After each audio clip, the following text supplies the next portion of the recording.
We're joined now by Wilson McCoy, who's going to help us kick off our series on the letters to the seven churches. Wilson, welcome today. Tell us a little about yourself. Well, I grew up in Middle Tennessee, so a town called Clarksville, which is just under Kentucky. Grew up there my whole life, had a great congregation that I spent time with there. Went to Lipscomb for undergrad, and then at the end of that undergraduate degree, went and spent a year with a church in Australia, spent time working with them. Where in Australia? Brisbane. And then after that, came back to the States to do my Master's of Divinity at Abilene Christian University in Abilene, Texas. And then about 5 years ago, moved back to Middle Tennessee to a church in Lebanon, Tennessee, and I've been there for the last 5 years. Okay.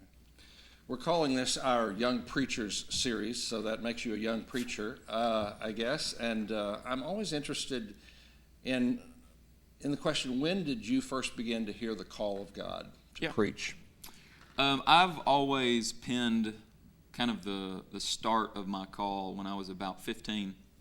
I went with the preacher at our church growing up to a event called the Tulsa Soul Winning Workshop, which you may have heard of. And it was through the course of attending that and through one particular class where I felt like that the call to ministry and the call to preaching was something that I might have been called to. And that really began more of a change in trajectory for my life. And since that moment and those series of events, that's really been the kind of the turning point for me of choosing to major in Bible, choosing to keep furthering my education, and ultimately choosing to be in full-time ministry. What do you enjoy most about preaching? I would say that probably one of the most enjoyable parts of it to me is the wrestling with the text and that private moment where you're wrestling with what the word is from God that you're wanting to say, and knowing that you're not just wrestling in private but also wrestling on behalf of a community, and really trying to find what that word is and just to discover what that word is. But that time of really diving deep is a pretty unique experience, but there's always these surprises and these fresh insights and things that you sometimes would never have expected because of that wrestling and that engagement. And so that to me has been this formative piece and this really important piece to the preaching process for me. Yeah. This material we're working with in this project, Revelation 1 through 3, primarily chapters 2 and 3, the letters to the seven churches, it seems to me has a particular poignancy because each time in the letters we're encouraged to hear what the Spirit says to the churches. And so I'm really thankful that you're going to help us begin that process in listening to the Spirit of God, or listening to Jesus in particular speak to the church that he said he came to build. So before you get up and speak to us, could you give us a little preview of what it is you're wanting to do with your message today? Yeah, well, I had not spent much time in Revelation before preparing for this sermon, and so the thing that really struck me about the structure of the book is how the story begins, how this letter begins, and that the very first thing that we meet is this person of Jesus. And I think it's significant that before the letters come, that there's this encounter that John has with the risen Christ. And so really holding up Jesus front and center is kind of our starting place. Not only do I think it structurally kind of is appropriate for chapters 1, 2, and 3, but also kind of as people of faith, kind of asking that question of what is our starting point before we get to the instruction, before we get to that, hear what the Spirit says, that we funnel all of that and we filter all of that through the person of Jesus. And so for my lesson, that really is the thing that I'm trying to help us focus in on and zoom in on. Yeah. Well, I love that. We really appreciate your giving us the all-important context for this series that we're doing as part of our lectureship this year. Thanks. So bring us the word. Thanks. A reading from Revelation 1, verses 9 through 20. I, John, your brother who share with you in Jesus the persecution and the kingdom and the patient endurance, was on the island called Patmos because of the word of God and the testimony of Jesus. I was in the Spirit on the Lord's day, and I heard behind me a loud voice like a trumpet saying, "Write in a book what you see, and send it to the 7 churches in Ephesus, to Smyrna, to Pergamum, to Thyatira, to Sardis, to Philadelphia, and to Laodicea." Then I turned to see whose voice it was that spoke to me, and on turning I saw 7 golden lampstands. And in the midst of the lampstands I saw one like the Son of Man, clothed with a long robe and with a golden sash across his chest. His head and his hair were white as wool, white as snow. His eyes were like flame of fire. His feet were like burnished bronze, refined as in a furnace, and his voice was like the sound of many waters. In his right hand he held 7 stars, and from his mouth came a sharp, 2-edged sword, and his face was like the sun shining with full force. When I saw him, I fell at his feet as though dead. But he placed his right hand upon me, saying, "Do not be afraid. I am the first and the last and the living one. I was dead, and see, I am alive forever and ever, and I have the keys of death and of Hades. Now write what you have seen, what is and what is to take place after this. As for the mystery of the 7 stars that you saw in my right hand and the 7 golden lampstands, the stars are the angels of the 7 churches, and the 7 lampstands are the 7 churches." The word of the Lord. It's strange to think that it was just 2 weeks ago yesterday that our country was shocked by the events of Charleston, South Carolina. We heard of the death of those 9 church members, and it hit us all. And we watched from a distance as those men and women suffered the loss of loved ones. The church there in Charleston suffered the loss of loved ones. And what we watched was not just a people suffering loss, but going through a form of exile. They found themselves going through a form of isolation and powerlessness. They experienced this haunting isolation at the hands of an outside force who came in and rearranged their reality. And yet what was equally as shocking is how they responded in that moment. They offered words of forgiveness to the murderer, the one who had taken these precious lives from them. They extended the life of Jesus to him. Even in an isolated place, they still reached out to this man who had caused them so much pain. And when you see something like that, you can't help but wonder, what kind of Jesus do these people believe in? What kind of Jesus have they seen and experienced where they could do such a thing? To do such a thing, not in a good moment, but in an isolated moment, in a powerless moment, in an exile moment. Exile is a scary place. Being isolated at the hands of another by forces outside of yourself is a terrifying place to be. And yet, exile can be a clarifying moment. That place of isolation and powerlessness can be a moment and an opportunity to reveal what is really real. And not what just is really real about the nature of our faith, but also what is really real about the nature of who Jesus is. And that's why our passage this morning is such an important one.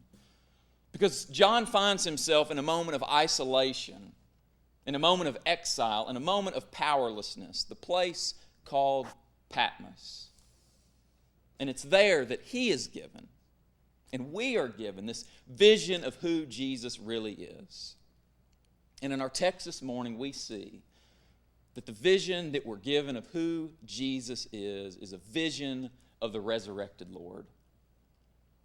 John opens the door to the world of our text this morning, and there, standing in front of us, we have this vision that hits us like a loud trumpet blast. It's so loud that we tremble, and we tremble because we're face to face with the risen Christ. We tremble because there, standing in front of us, is the faithful witness, the firstborn of the dead, the ruler of kings. And this vision is so overwhelming, we can barely stand in his presence. Our eyes water and burn as we squint at this one who it is as if his face were the sun shining directly in front of us. Our heads turn crooked, perplexed, and intrigued by this one who seems to be holding 7 stars in his right hand, and from his mouth emerges this double-edged sword. Our ears are deafened by the roar of his voice that is as if we were standing next to Niagara Falls. Our legs tremble and quake as we see his legs as if they were made of bronze. Our mouth goes dry with awe and fear as we see eyes as if they were flames of fire.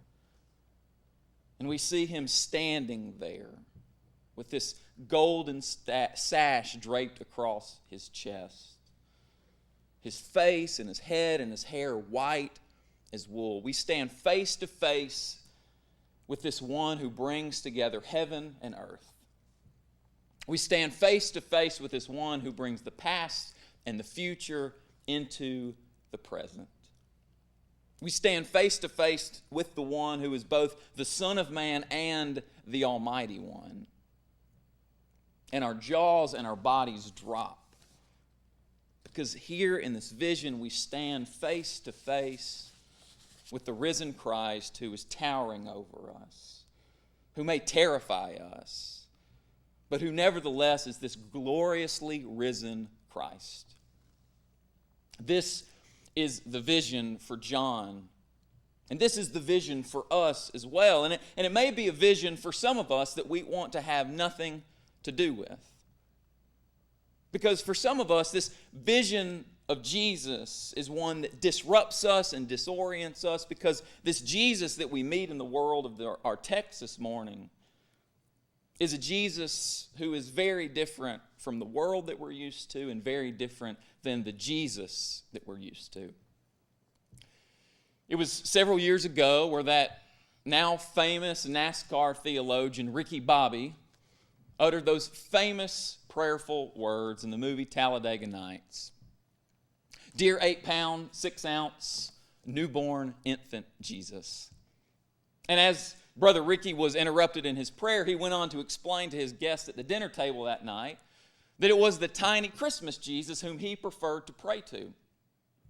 And as the characters began to share, they also shared the Jesus that they preferred to pray to. Jesus as an innocent child, Jesus as a rock star, my personal favorite, Jesus as a ninja. And it's a great scene because it's a great depiction of the world in which we live, where Jesus can now become whoever we want Jesus to become. And because the church lives in this world, so often we take our cues from this world. And we too want to shape Jesus into a variety of shapes and sizes. We're living in a world now where more and more Christians are tempted to make Jesus into a generic figure, where Jesus is increasingly churchless and scriptureless and tasteless. We're now living in a world where more and more Christians are turning Jesus more into a Mr. Potato Head doll than a risen Lord, where our political preferences or our worship preferences or our personality traits are attached to him, and then we hold this personal Jesus up for the world to see. We're living in a world now where more and more Christians are fulfilling those paraphrased but still prophetic words of Anne Lamott, who says, "You know you've created Jesus in your own image when Jesus hates all the same people that you do." And the reason that we find her quote amusing is because we know that below it there's this fundamental truth that the shape of Jesus shapes our lives. That the way that we conceive of who Jesus is shapes how we behave in the world. And for some of us, we would prefer a convenient Jesus who allows us to continue with our comfortable lives.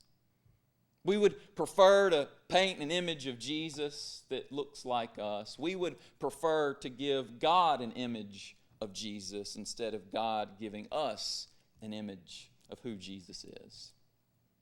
And because that's the very thing that happens in our text this morning. God gives John a vision of Jesus to give to us because that's the very thing that happens. This text, this Jesus, may be so disruptive and so disorienting that we want nothing to do with him. Maybe. Or maybe the Jesus that we meet in this world of John is not only the Jesus that we want, but he's the Jesus that we need. Maybe as the church finds herself moving closer and closer to a place of powerlessness, to a place of isolation, to a place of exile, the place called Patmos. Maybe now more than ever, we need to see and to experience this vision of John, this vision of Jesus. If you talk to Christians very long these days, you will realize very quickly that many of us feel like the world is changing. We feel like the world is changing and we're not sure the future place of the church in it. And because there is this uncertainty, what often happens is fear begins pumping through our veins, and fear begins to shape us. And so we begin to shape Jesus into a variety of shapes and sizes. Survival becomes more important than faithfulness. And so Jesus becomes more of a survival figure than a faithful figure. And when you're not sure what the future is going to hold, when you're not sure where you're going to end up, and all you're trying to do is survive, then you can react, and we can react in a variety of ways. For some of us, as we feel the church moving closer and closer to Patmos, we want to compromise. We don't call it compromise. We usually call it being relevant. But in our efforts to go with the flow, we end up losing our only true anchor. Because if all the churches are doing it, then we must do it, right? If the national poll says that it's true, then it must be true, right? We take the path of least faithful resistance because we are terrified. And we really do think that a generic Jesus is what it's going to take to survive exile. For some of us, as we feel the church moving closer and closer to Patmos, we just want to hole up somewhere. We would rather sing songs about flying somewhere else and engaging the here and the now. We're terrified by any change. Because if the other churches are doing it, then it must be wrong, right? If it strikes as new or innovative or different than what we've always done, then it must be wrong, right? And before we know it, we completely disengage. And we hold on to a Jesus that looks a lot like ourselves because we really do think that a Mr. Potato Head doll Jesus is going to help us survive exile. And like John, so many of us feel that tension as we move closer and closer to Patmos. We already know that we're a part of the kingdom. And yet, we so often don't feel like it. Like John, we are struggling to try to patiently endure. And some days it's just difficult. Like John, as we find ourselves in those places of exile, those places of powerlessness, those places of isolation, we find ourselves in a really scary place. And so maybe more than ever, like John, we need this vision of Jesus. We need this world of John to disrupt us and to disorient us so that we can be reoriented around this risen Christ who appears before us this morning. Because at the heart of John's vision for us. At the heart of this image of Jesus is the right hand of the Lord resting upon our shoulders, telling us to not be afraid. This is not just a vision for John, this is a vision for us. This is not just an experience for John, this is an experience for us as well. And as the right hand rests upon John, it's that same right hand of the Lord that rests upon us as well. And together this morning we can hear Jesus say to us, do not be afraid. I am the first and the last. I am the living one. I was dead, and see, I am alive forever and ever. I have the keys of Hades and death. We come face to face with the one who unites heaven and earth. We come face to face with the one who brings the past and the future into the present. We come face to face with the one who is both the Son of Man and the Almighty One. And our jaws and our bodies drop as we stand and then fall in the presence of this towering, terrifying, and risen Lord. And yet it's that same risen Lord who reaches out his hand to you and to me and to all of us. And he says to us, do not be afraid. That creating right hand of the Lord, who fashioned the heavens and the earth, that hand rests upon us. That delivering right hand of the Lord that rescued Israel from slavery, that hand rests upon us today. That suffering right hand of the Lord that was pierced, that held the rod while Jesus was mocked and spat upon, that hand rests upon us today. That exalting right hand of the Lord that raised Jesus from the dead, that conquered death with life, that hand rests upon us today. It rests upon John. It rests upon those churches in Asia. It continues to rest upon you and upon me, upon all of us. And we hear together this morning Jesus say to us, do not be afraid. I am the first and the last. I am the living one. I was dead, and see, I am alive forever. I have the keys of Hades and of death. And it's that Jesus with his right hand on our shoulder who calls us to be courageously faithful. To be witnesses who are courageously faithful wherever we may find ourselves. In the same way that Jesus tells John to go and witness to what he has seen and experienced, so we too are called to go witness to what we have seen and experienced today. And we are called to be faithful witnesses, courageously faithful witnesses wherever we find ourselves. It's strange to think that it was just 2 weeks ago that the events in Charleston shocked our nation. The murder of those 9 precious individuals hit us all. And we grieved as we watched those friends and family members suffer. And in an interview last week with one of the granddaughters of one of the victims, Alana Simmons, she told the story of the day that she was going to the sentencing to face the murderer. And she said that she had decided that she was not going to say a word, that her and her family had decided to stay silent. And then she said the first family member of one of the victims stood up in the sentencing and said to the murderer, I forgive you, and may God have mercy on your soul. And Alana said that in that moment she was inspired. She was inspired because she saw that the power of love can overcome hate. That the hate that was so great in him could not overcome the power of the love in those men and women who responded to him with forgiveness. She wasn't planning on saying anything, but yet she saw and she heard something, and she was inspired. In other words, she caught a vision of a different kind of Jesus and a different kind of world in the courageous faithfulness of those men and women.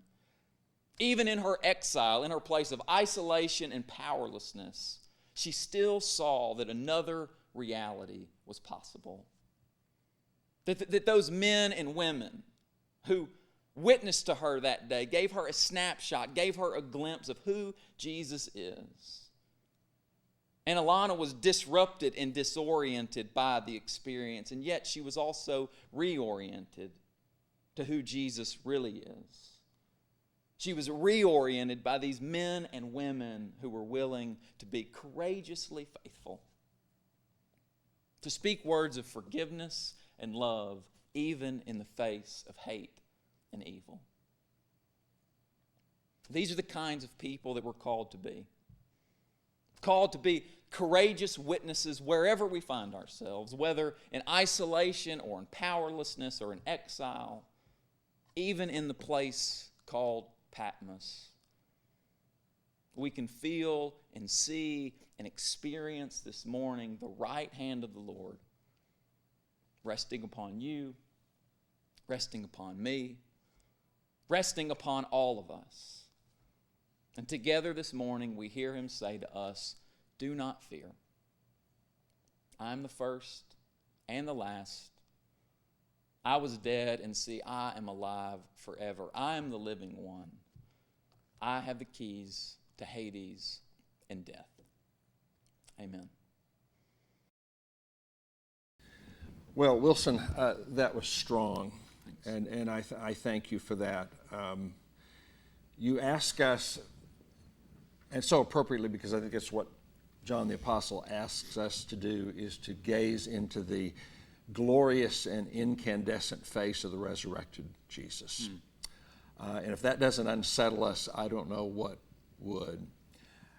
You said earlier that one of the things you love about preaching is the wrestling with the text, the idea that you open the Word of God and you so engage yourself with that it's a grappling, it's almost a painful process in some ways. Did you find that to be true in dealing with this text? Were there times when you found it to be almost an uncomfortable experience? A preacher who was here at Lipscomb a few years ago named Anna Carter Florence, she's a great preacher, and she talked about that wrestling with the text. And the thing that she would talk about is that when you're wrestling with the text, typically what will happen is you trip over something, I think is her language, or something kind of sticks in you.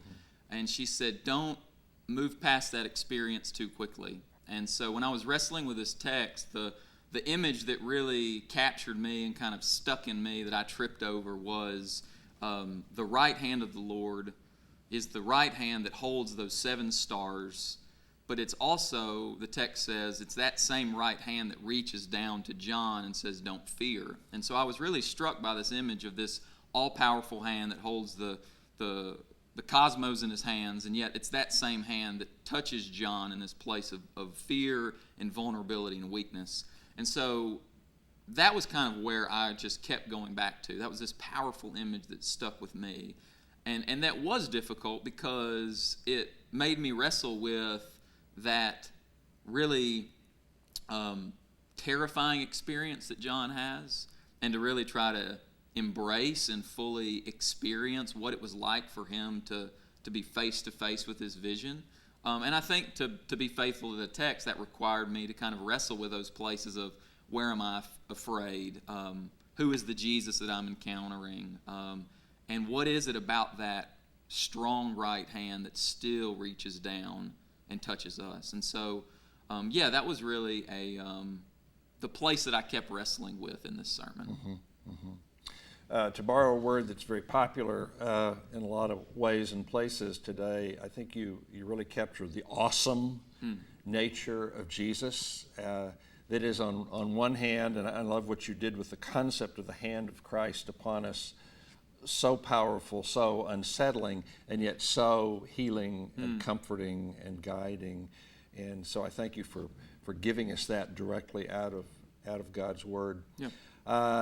I appreciate it as well. You're contextualizing this timeless word with what we're dealing with as a country these days, whether it's the people leaving churches in hordes, or at least many traditional churches are experiencing that, and the events of Charleston not so long ago.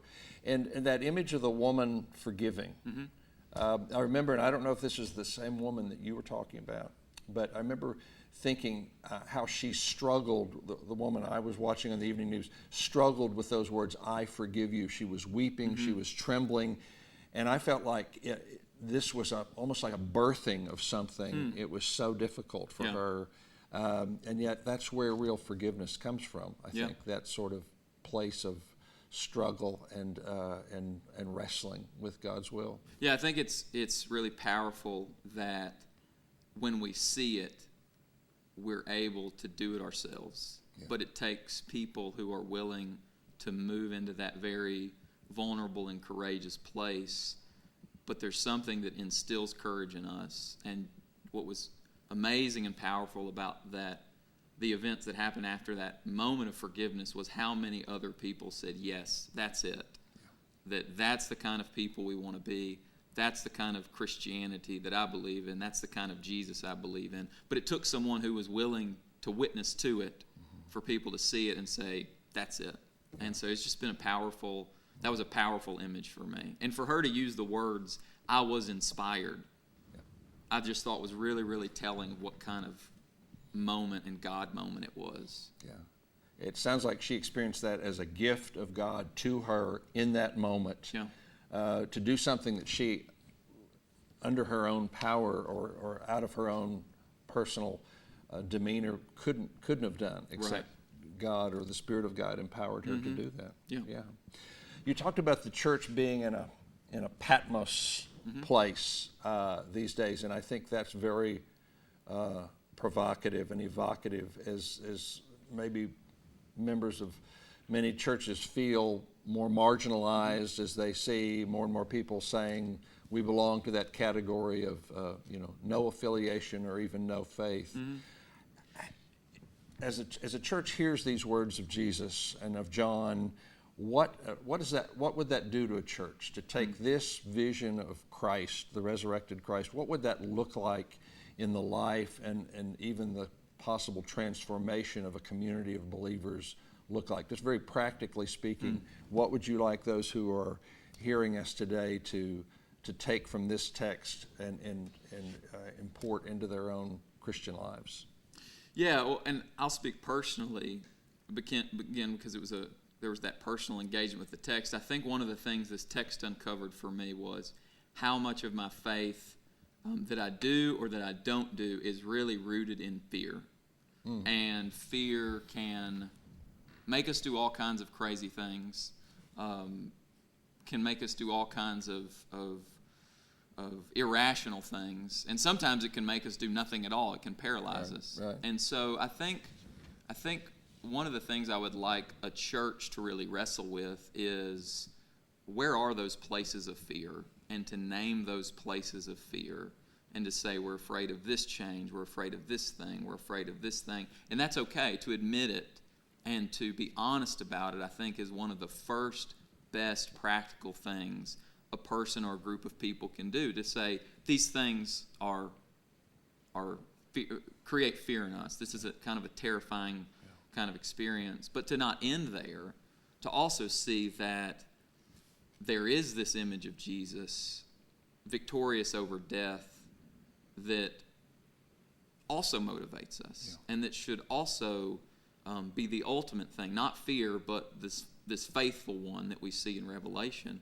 And so then to encourage a church, after they kind of name their fears, to then begin to wrestle with, as a community, what does it look like for us to be faithful to this risen Lord in this particular congregation, this particular community, this particular small group? Like, what does it look like for us to not allow our faith to be dictated by fear, but to allow it to be dictated by this faithful Jesus. Yeah. And to have some really constructive conversations about that. So I think practical step one is name those fears, be honest about those fears, don't shy away from those, name it.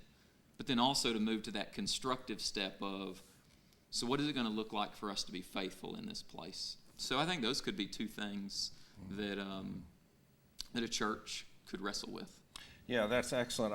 Isn't this a text written to a church during times of oppression, not just marginalization, but persecution into the first century? Isn't that the very purpose of this word that you've shared with us today, to say to a church, do not be afraid, I am with you. I'll be with you wherever you go. My hand is upon you. Yeah.